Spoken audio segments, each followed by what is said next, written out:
I often get asked, Reggie, what do you do on your fasting days and your recovery days when life feels so stressful? So today I'm sharing my real routine, what I eat in a day, what I do to manage the stress and to bring down those cortisol levels so that I can get back to burning the belly fat, and why it shrinks the stubborn belly visceral fat, especially in menopause. After 50, our bodies don't respond like they did in our 30s. Short, strategic fasts give digestion a break and lower insulin, the fat storage hormone. Recovery days are just as important. They help balance cortisol, the stress hormone that tells the body to hold on to the belly fat. Walking.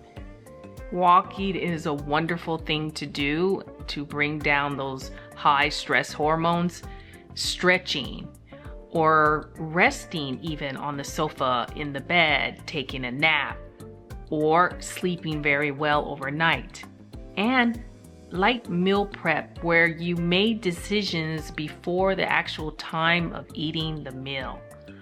These are things when you have decision fatigue because of having high stress levels and moments in time throughout the day. As a caregiver myself, I'm in a really intense season as a caregiver for my mom, and I'm the communicator for everything that she does, as well as the communicator to the extended family to make sure that everybody is updated.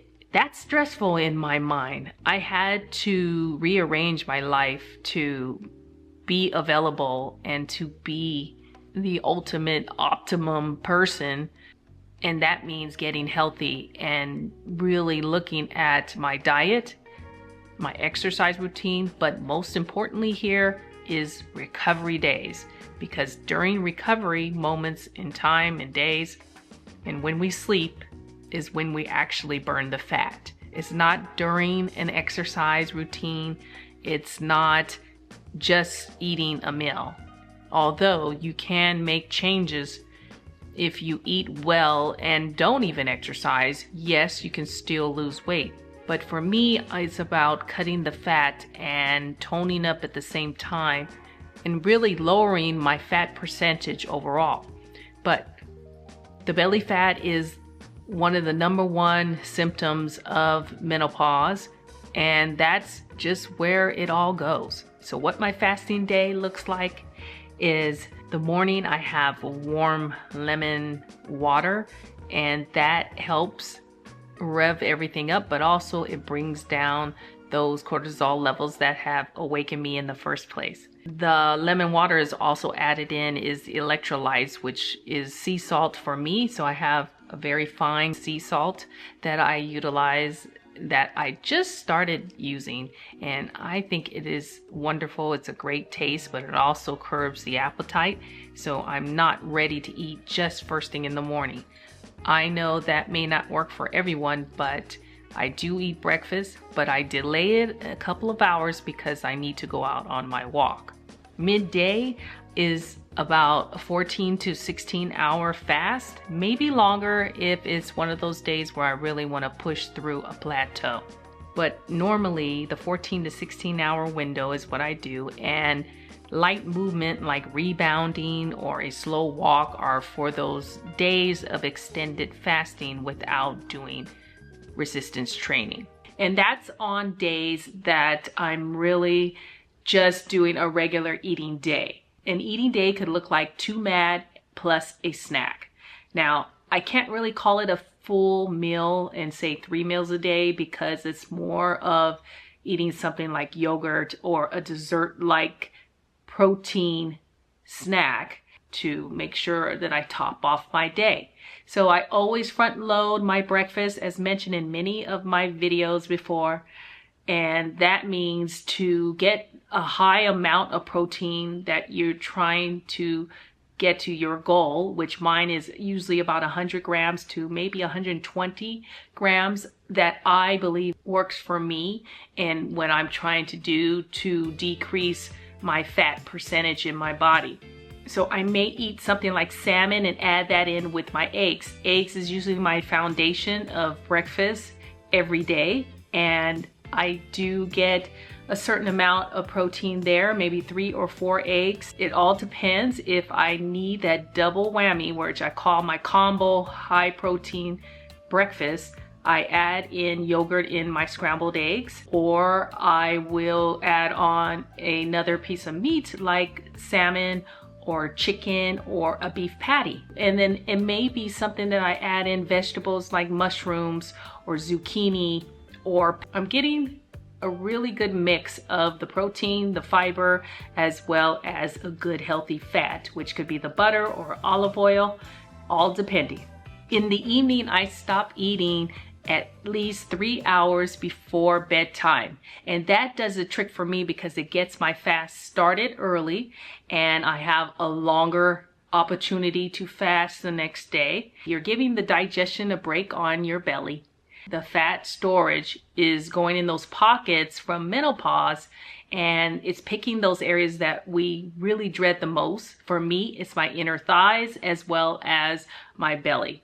And that's where it really goes. Bottom line is I don't enforce extreme fasting windows for myself like I used to. Gentle fasting that fits my life is what works for me and is sustainable. When stress levels are a little more under control, I cease the 24 hours or 36-hour type of fast. I do those every once in a while. I don't push myself to do overextended fast because this is what people are complaining about, that fasting doesn't work for them for weight loss. And it's not necessarily true, is that we have to fast the smart way. I know if this is a bad week where I feel that I'm under a lot of pressure, stressful situations that have occurred in my life, caregiving, whatever the case is, work, then I will relax the fasting of extending time further than a 16-hour fast. And I'm eating with my circadian rhythm, and that means baking hours, once again, 9 to 6. So that's kind of where it lands at, and give or take, mix it up a little throughout the week so I can make sure that my body doesn't get into a real regular routine where it's not in fat loss mode. So if you want to be in fat loss mode, you have to mix it up. If you want to just be maintaining, then that's fine to do the same routine day in and day out. Caregiving deadlines is just part of life, and stress happens. And that's it. We just have to embrace that and go with the flow. On those days, I don't push the long fast, and I just focus on eating whole foods, minimizing the stress, eliminating sugar, at least in those time frames, focusing on my protein, greens, and healthy fats, along with the fiber, because that's what you're getting with your greens. And all of this to stabilize my blood sugar. And that's the main point, is stabilizing the blood sugar so that you can still have gains and benefits to recovering in a way that you are still going towards the goal of losing the belly fat. Light activities like my Pilates and walking, yes. I have an early bedtime and magnesium as well at the end of the night to help me sleep better and to get a good deep sleep. Recovery is not doing anything. It's about hormone support. It is to feed the hormones so it can balance itself out, and that we recover on the days in between vigorous workouts. So here's the science in plain English. Cortisol is our built-in stress alarm. Chronic high cortisol tells the body to store fat, especially deep visceral fat around the waist. Combined with the lower estrogen, and belly fat becomes the hardest to lose. Fasting and intentional rest help lower cortisol, which helps flatten the belly over time. And we have to be patient. If you're in a midlife and tired of the eat less, move more cycle, which it worked great when we were in our younger days and pre-menopausal, give your body both by fasting and recovery days.